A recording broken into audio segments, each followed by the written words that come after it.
네, 안녕하세요. 윤앤리 퍼블리싱의 윤민입니다. 오늘은 2016년 5월 27일 금요일입니다. 오늘 에피소드 시작하겠습니다. 오늘은 좀 더 현실적인 이야기, 우리 먹고 사는 이야기에 대해서 한번 얘기를 해볼까 합니다. 경제 관련 소식인데요. 제목에서 보시다시피 도이치뱅크와 관련된 최근 동향을 전해드리겠습니다. 한 약 1, 2년 전부터 있던 경제 재무 이쪽 금융 분야의 이제 인사이더들이 도이치뱅크를 주시하라고 그런 말들을 많이 했었거든요. 이 은행이 일단 유럽에서 가장 큰 은행으로 알려져 있는데 지금 가장 파산 위험이 높은 그런 은행이다. 그리고 이제 도이치뱅크가 무너지면은 이게 곧 연쇄 작용이 일어나서 또 한 차례의 세계 경제 위기가 올 것이다라는 이런 약간 우울한 말을 많이 해왔어요. 근데 이제 최근 들어서 이제 도이치뱅크 주식도 이제 많이 이제 떨어지고 있고요. 주가가 하락하고 있고, 한 4월부터 일련의 사건들이 계속 이 은행과 관련된 사건들이 계속 발생하고 있습니다. 그래서 한번 이 트렌드를 한번 알려드려야 될 것 같아서 오늘은 이제 해외 기사를 한번 전해주는 시간을 마련해 봤습니다. 자, 일단 제가 여러 가지 이제 기사가 있는데요. 이제 그걸 제가 요약해서 설명드리겠습니다. 이제 관련 링크는 제가 이제 이쪽 텍스트 쓰는 란에다가 다시 찍어드리도록 하겠습니다. 일단 첫 번째 기사입니다. 첫 번째 기사 보다시피 이거 제로 헤지라는 사이트에서 이제 가져온 건데 이제 경제 관련 동향과 관련된 그 좋은 소식들을 아주 최신 소식들을 많이 전해주는 그런 좋은 사이트거든요. 그래서 제가 여기서 주로 이제 경제 관련 소식을 확인하고 있습니다만 5월 14일자 기사고요. 제목이 이렇습니다. Liquidity problems. Deutsche Bank offers 5% yields if depositors lock up their money for 3 months. 리퀴디티 프로블럼. 지금 도이치뱅크가 리퀴디티, 현금 유동성, 환금성 그 문제를 겪고 있는 것인가? 이 도이치뱅크가 지금 예금자들에게 그 돈을 맡기고 3개월 동안 은행에다가 묶어 놓으면은 무려 5%의 이율을 지급하겠다라는 새로운 상품을 지금 내놨다라는 거예요. 자, 제가 좀 중요한 내용들 위주로 정리해 드리도록 하겠습니다. 일단 몇 가지 단어만 살펴볼까요? 리퀴디티 하면 이제 유동성, 환금성, 경제 용어죠. 리퀴디티가 좋다라는 것은 이제 돈이 있다는 뜻이고, 리퀴디티가 없다는 것은 이제 돈이 없다는 뜻입니다. 이제 돈이 있느냐 없느냐를 이제 유동성, 환금성, 영어로는 리퀴디티라는 말로 이제 표현을 하고, 자, 이 단어는 이제 리퀴드, 액체에서 나온 거죠. 액체라는 뜻이죠. 그 돈을 이렇게 액체에다가 많이 비유를 하더라고요. 그래서 캐시 플로우, 현금 흐름. 이거 플로우라는 것도 일단 액체가 이렇게 흐르는 거잖아요. 다 관련이 있는 그런 컨셉입니다. 이건 돈은 물과도 같아서 손으로 계속 쥐고 있을 수 없다. 손가락 사이로 이렇게 다 흘러나간다. 뭐 그런 의미가 좀 들어가 있는 것이 아닌가 하는 생각도 들고요. 여기 yield 나오죠. 5% yields. 이거는 이제 수익률. 그러니까 이자는 금융에서 쓰면 이제 이자라는 뜻이죠. 내가 예를 들어서 1억을 1년 동안 맡겨놨는데 5% 이율이면은 그게 5%인 뭐 500만 원을 받는다. 뭐 그런 뜻이죠. 그런데 지금 이 5%라는 것은 요즘 같은 시대에서는 굉장히 높은 거죠. 요즘은 뭐 제로, 다음 페이지에서 설명드리겠지만은 뭐 제로 금리, 심지어 일부 국가, 일본을 비롯한 일부 국가에서는 이제 마이너스 금리 시대가 급기야 왔는데 지금 5%라는 것은 그냥 상상 초월할 정도로 높은 겁니다.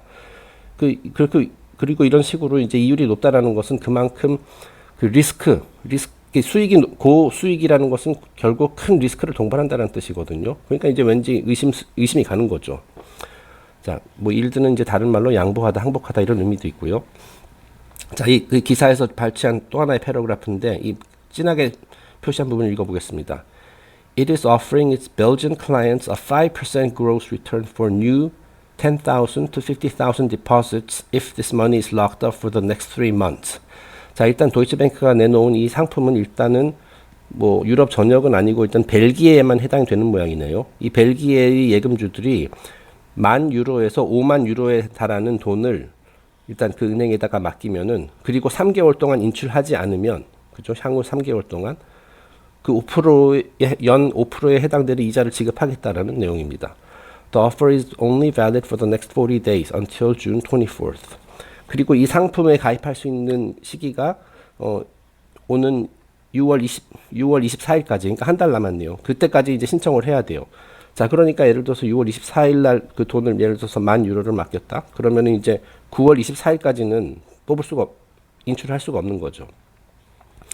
자, 여기 나오죠. 2월 24일까지 도이체뱅크에 만에서 5만 유로의 예금을 맡기고 3개월 이내에 인출하지 않으면 연 5% 이율을 지급하기로 했다. 자, promote. 여기서 promotional offer라는 말이 나왔는데 이제 말하자면 홍보한다라는 뜻이죠. 촉진하다, 홍보하다. 그리고 이제 승진시킨다는 뜻도 있고요. insolvent. 여기 지금 제가 읽진 않았지만은 많은 전문가들이 그 가장 지금 파산 위험이 높은 은행으로 도이체뱅크를 몇 년 전부터 지목을 하고 있거든요. insolvent는 파산하다라는 뜻입니다. 그리고 이제 그 solvent 하면은 이제 지불 능력이 있다. 그 반대로 아주 재무 상태가 양호하다는 뜻이고, 뭐 다른 의미로는 이제 용해하는 뭔가 이거는 화학 용어에서 쓰일 때는 solvent 용이하다, 뭐 이렇게 녹이는 거 있죠. 뭐 그런 뜻입니다. 그러니까 이것도 가만히 생각해 보면 어떤 뭐 액체와 관련이 있는 그런 뉘앙스를 풍기는 단어죠. 그러니까 이런 그 돈과 관련된 것은 액체와 관련이 있다. 그 왜 그런지는 잘 모르겠네요. 네, 디포지터는 이제 예금자고요. 자, 그럼 계속해서 이 기사 내용을 한번 살펴볼까요? Why the offer? 왜 이런 황당한 그런 상품을 내놓았을까? All else equal, it would appear as if Deutsche Bank suddenly needs liquidity quite urgently, with a 3-month lockup. 자, 그 다른 것들을 다 이제 제쳐두고선 이 객관적인 사실만 두고 봤을 때 이 도이치뱅크가 급전이 필요한 것으로 아주 급하게 quite urgently 어떤 현금성, 유동성을 확보할 필요가 있는 것으로 지금 보여진다라는 거죠. 자, 이 괄호 안에 있는 내용은 그 이제 만에서 5만 유로라는 금액이 아마 그 뭐 은행에 문제가 생겼을 때 뭐 예금보험공사 그쪽 나라에서 이제 지원 받을 수 있는 뭐 그 정도 규모인가 봐요. 자, 그러니까 뭐 예를 들어서 뭐 이론적으로는 내가 만 유로를 거기다 넣었는데 은행에 문제가 생겼다, 파산했다. 그랬을 경우에 뭐 예금보험공사에서 뭐 그 정도까지는 지금 해주나 보죠. 뭐 한 5만 유로까지는 해주나 보죠. 뭐 어쨌든 그런 얘기고. So urgently it is willing to pay interest which is higher than on some European junk bonds. 자, 이 정크본드라는 게 있죠. 정크본드라는 것은 제가 전에 말씀드린 고위험, 고수익 채권입니다. 자, 위험이 크면은 이제 물론 파산할 가능성도 높은 거고요. 반면에 파산하지 않으면 높은 수익을 얻을 수 있는 거죠. 그렇기 때문에 이런 고위험 상품은 이제 일반적으로 이율이 높습니다. 굉장히 말하자면 정크본드에 투자한다라는 것은 굉장히 큰 도박이라고 할 수 있죠. 내가 이기면은 즉 살아남으면은 뭐 큰 수익을 얻을 수 있지만은 쉽게 파산할 수도 있는 그 투자 금액을 다 날릴 수도 있는 그런 굉장히 위험한 상품이거든요. 자, 그런데 그런 일부 정크보다도 높은 이율이라는 거죠. 이 5%라는 게. 그러니까 어쨌든 굉장히 특이하고 우리가 주목할 만한 그런 사건이다. 왠지 도이체뱅크가 지금 무슨 꿍꿍이로 이런 터무니없는 상품을 내놨는지 저희가 의심되는 그런 사건이라는 거죠. 자, interest 하면은 뭐 여러 가지 의미로 쓰여지죠. 뭐 I am interested in 어쩌고 저쩌고, 나는 그거에 대해서 관심이 있고 흥미가 있다. 일반적으로 그런 의미로 많이 쓰이고, 그 이익이다. 우리 national interest, 우리 국가의 이익에 부합하는 뭐 그런 의미로도 쓰이고요. 이제 금융에서는 이제 이자라는 뜻입니다. 돈 버는 거에 대해서는 누구나 다 관심이 있으니까 뭐 이런 의미로 쓰이는 것이 아닌가, 뭐 그런 생각도 드네요. interest group 하면 이익 단체, 어떤 이익을 공동 이익을 추구하는 그런 단체를 이제 interest group이라고 하죠. 자, 계속 다음 페이지로 넘어가겠습니다. Which is certainly a great guaranteed return in this age of ZERP, NERP, day and age. 여기서 ZERP, NERP, ZIRP, NIRP는 보다시피 Zero Interest Rate Policy, 제로 금리, 즉 이자를 안 주는 거죠. 그런 제도. 그 일본 같은 경우 아주 오랫동안 그 제로 인터레스트 레이트 폴리시를 했죠. 제로 금리 정책을 펼쳤었죠. 그리고 최근에는 네거티브 인터레스트 레이트 폴리시, NIRP로 갔습니다. 자, 그러니까 이제 돈을 은행에다 맡겼을 때 이자를 주는 것이, 은행에서 이자를 지급하는 것이 아니라 오히려 예금에서 일부 까는 거예요. 마이너스 5%, 예를 들어서 마이너스 5% 금리다 라고 하면은 내가 1억을 은행에다 맡겨놓으면 매년 500만 원이 까이는 거죠. 요즘 지금 사실 그 말도 안 되는 그런 세상이 지금 왔거든요. 이거는 이론적으로만 존재하는 것이 아니라 지금 실제로 일부 국가에서 적용되고 있습니다. 일부 유럽 국가 그리고 일본에서 말씀드렸듯이. 자, 그러니까 자, 이처럼 제로 금리, 마이너스 금리가 이제 성행하는 그런 세상에서 5%라는 것은 진짜 굉장히 높은 이율이라는 거죠. However, the question is, 우리가 질문해야 할 것은 Why does Deutsche Bank need this money so urgently? 왜 도이치뱅크에서 왜 이렇게 급히 이런 큰 돈을 확보를 하려고 하느냐? And especially over the next 3 months. 그리고 특히 향후 3개월 동안에 무슨 큰 돈을 확보해야 하는 그런 무슨 일이 있는 것이 아닐까라고 이제 의문을 제기하는 겁니다. 네, 제로 금리, 심지어 마이너스 금리를 시대를 감안했을 때 도이치뱅크 상품은 매우 파격적이고 왜 3개월 안에 무슨 급한 꺼야 할 불이 발등에 떨어진 불이라도 있는 것인가 의문을 제기하는 거죠. 자, 그리고 이제 이 기사를 쓴 사람이 이제 여러 가지 논평을 하는데 여기서 이제 그 베일린이라는 이제 또 항목이 그쪽 그 상품 그 문안에 이제 추가가 되었나 봐요. 표준 문안에 베일린에 대한 새로운 조항이 추가되었음. 이 베일린이 무엇인지에 대해서는 다음 슬라이드에서 설명드리겠습니다. 여기서 이제 보일러 플레이트 랭귀지라는 말이 있죠. 보일러 플레이트 랭귀지. 이것은 이제 제가 사전을 찾아보니까 표준 문안이라는 뜻입니다. 그래서 거의 뭐 표준으로 딱 정해져 있기 때문에 바뀌지 않는 문안. 뻔한 이야기들 말하자면 그런 걸 의미하죠. 자, 이거 어원을 찾아보니까 스팀 보일러를 만들 때 사용하는 강판을 이제 보일러 플레이트 말 그대로 문자 그대로 해석하면은 스팀 보일러를 만들 쓰는 사용하는 강판이거든요. 그건 굉장히 단단하죠. 자, 그렇기 때문에 변형되지 않습니다. 그래서 이제 표준 문안이라는 거를 이런 식으로 이제 이런 의미로 쓰게 보일러 플레이트라는 말로 이제 표현을 한 것 같네요. 자, 다음에 이제 베일인하고 베일아웃에 대한 이야기입니다. 자, 한번 그 부분을 읽어볼게요. In case of bankruptcy or risk of bankruptcy of financial institution, the saver is at risk of losing their savings or may be subject to a reduction, conversion into shares of the amount of the claim that he has, the financial setting on top of the amount covered by the 어쩌고저쩌고. 네, 너무 기니까 거기까지만 얘기하고요. 이 베일인이라는 것이 무엇이냐면은 자, 금융기관, financial institution이 파산을 하거나 또는 파산의 위험이 있을 경우에 대비해서 the saver, 이건 예금자라는 거죠. 그 은행에다가 돈을 맡긴 사람. 그 예금자가 자신의 그 예금을 일부 빼앗길 수 있다. 또는 그리고 그 내가 은행에다 맡겼던 돈이 빠져나가고 그 은행에 사실은 파산한 은행인데 파산 또는 파산 위험에 있는 은행인데 그 은행의 주식으로 변환될 수 있는 그런 제도라는 거죠. 즉 그렇게 해서 은행이 예금자들의 돈을 확보함으로써 이제 자기 파산 위험에 처한 그 기업을 살리기 위해서 시도를 하는 그런 제도라는 거예요. 그러니까 이해가 되셨죠? 자, 은행이 지금 위험에 처해서 망할지도 몰라요. 자, 그러면 돈이 필요하잖아요. 그런데 그 돈을 어디서 확보하냐면은 예금자들의 돈을 끌어서 쓰겠다는 겁니다. 그래서 그 돈을 이제 뭐 내가 은행에 맡긴 돈이 날아갈 수도 있고요. 또는 그 돈을 빼앗아 가는 대신에 이제 그 우리 은행 주식으로 주겠다. 강제 주식 강매하는 거죠. 말하자면 일종의. 그게 이제 베일린 제도거든요. 베일린이라고 그 인터넷에서 네이버에서 찾아봤더니 이렇게 나오네요. 금융기관이 파산할 지경에 이르렀을 때 예금지의 돈으로 기관을 구제하는 제도. 바로 이거죠. 즉 그러니까 말하자면은 은행의 주주처럼 돼버리는 거예요. 예금자가. 자, 이 제도라는 것이 베일린이라는 것이 실제로 역시 이론적으로만 존재하는 것이 아니라 몇 년 전에도 있었습니다. 그 몇 년 전에 유럽에서 키프로스라는 아주 작은 나라가 있는데 거기서 몇몇 금융기관들이 이제 쓰러질 위기에 처하니까 은행 문을 닫아버렸죠. 그리고 예금자들이 돈을 인출하지 못하게 ATM 같은 것도 이제 사용도 제한하고 몇 주 동안 그렇게 해놓고 그 은행 예금자들의 돈을 몇십 프로, 뭐 사람마다 다르긴 하지만 몇십 프로씩 빼앗아 갔죠. 그 당시에는 일반 예금주들은 아니고 그 본드, 채권을 가진 사람들, 어쨌든 그것도 이제 자산이잖아요. 그걸 맡긴 것을 이제 유용을 한 것으로 한때 이제 뉴스에도 나오고 그랬었습니다. 아, 그리고 제가 지금 요거는 좀 링크 찾아보려고 했는데 이제 그리스에서도 작년인가 재작년에 전례가 있었던 것으로 알고 있어요. 뭐 둘 다 이제 경제적으로 지금 위기에 처해 있는 그런 나라들이죠. 그리고 올해 1월 1일부터 몇몇 EU 국가에서도 지금 이 베일린 제도를 이제 채택을 하고 있고요. 그 거부하는 나라들을 지금 설득하고 있는 중이랍니다. 그래가지고 거의 뭐 압력을 넣어서 모든 EU 국가들이 이제 베일린 제도를 채택하도록 지금 뭐 유럽 중앙은행이랑 유럽 뭐 정부에서 지금 압력을 가하고 있는 상황이라고 합니다. 그러니까 이게 굉장히 위험한, 예금자의 입장에서는 굉장히 위험한 제도라고 할 수 있죠.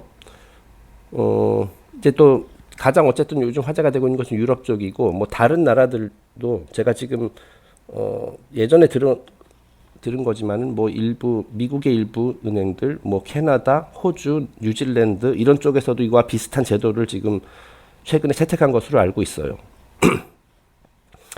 자, 그럼 베일인과 그 반대되는 개념이 이제 베일아웃이거든요. 이것은 이제 우리에게 익숙한 거죠. 기업이 파산할 지경에 이르렀을 때 국민의 돈으로 기업을 구제하는 제도. 예를 들어서 2007년, 2008년 그때 서프라임 모기지 사태 일어나고 해가지고 뭐 리먼 브러더스, 뭐 ING, ING가 아니라 AIA였나요? 뭐 여러 기업들, 시티은행 여러 기업들이 막 쓰러질 위기에 처했었잖아요. 뭐 메릴 린치라든지.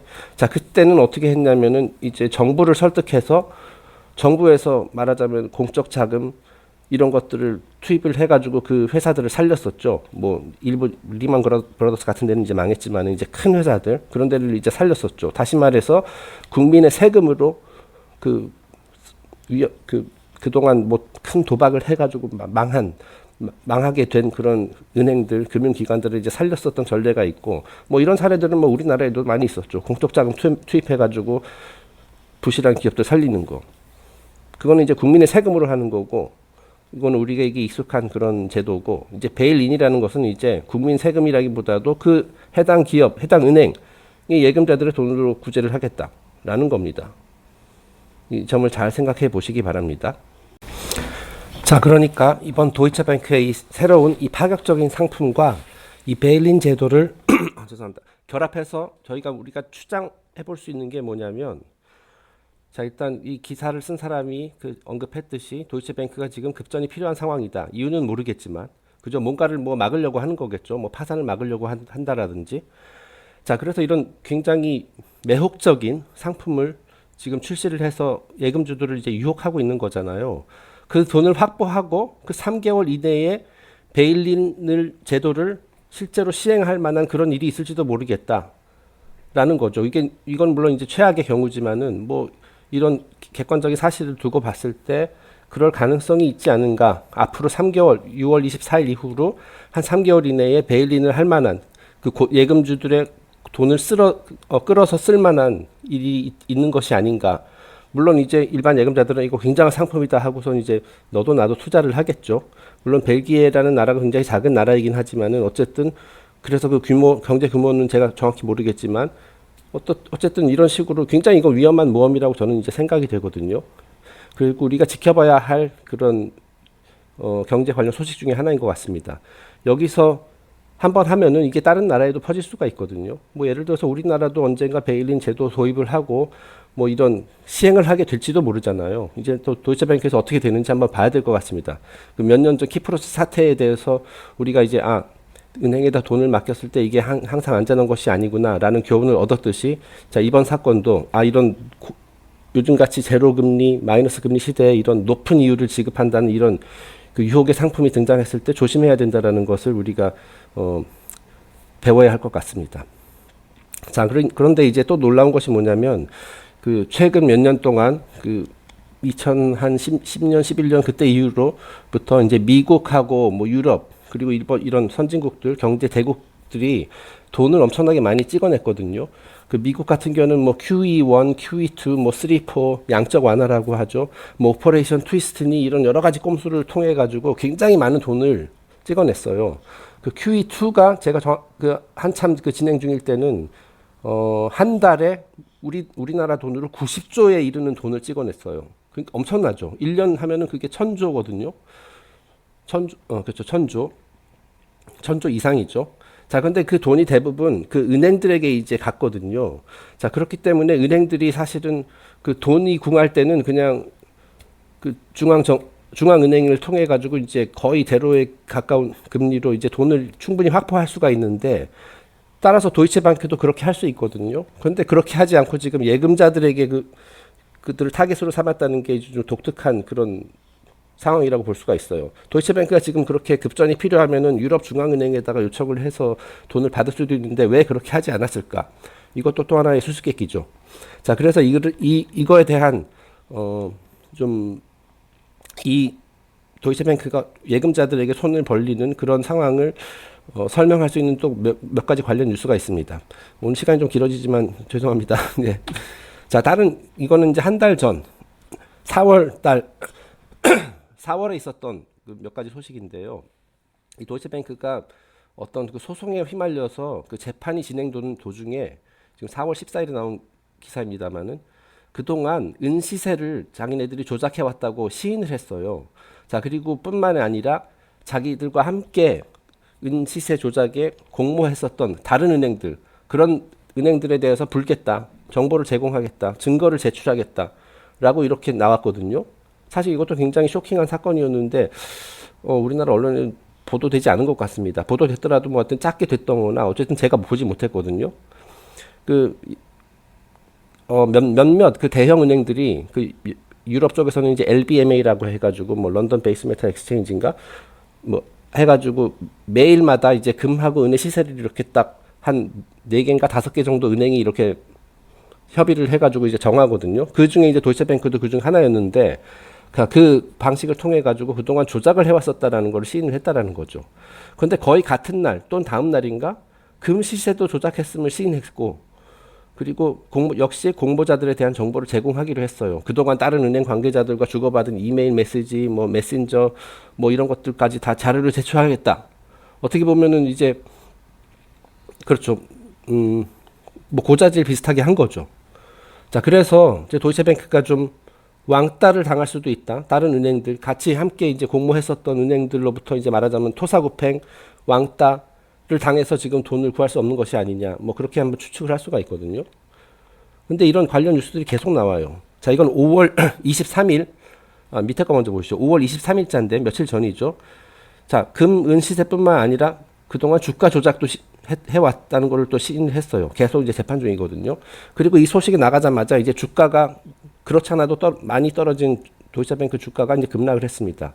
근데 좀 이상한 게 그 이후로 계속 또 폭등하더라고요. 이것도 진짜 이해가 되지 않는데, 그 위에 보시면은 이 소식, 그동안 도이체뱅크가 이것저것 조작했다는 것이 알려진 이후에 이제 무디스, 신용평가기관 무디스에서 도이체뱅크의 빚을 신용 등급을 크게 강등을 했거든요.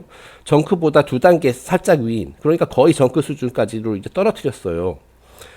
자, 그래서 지금 말하자면은 이제 사면초가 진퇴양난 그런 상황에 처해져 있는 거죠. 그리고 다른 은행들로부터도 왕따도 당하고, 그래서 이제 돈을 확보할 길이 없으니까 저런 파격적인 상품을 내놓은 것이 아니냐, 이런 추측들이 지금 난무하고 있고, 앞으로 3개월이 고비다, 뭐 매년 뭐 10월 대란이다, 9월 대란이다, 뭐 이런 얘기가 나오고, 뭐 올해도 나오겠죠. 뭐 올해 같은 경우에는 이제 9월, 10월 그 이전에 뭔가 터질 것이다라는 얘기가 이제 금융계 인사이더 쪽에서 많이 나오고 있거든요.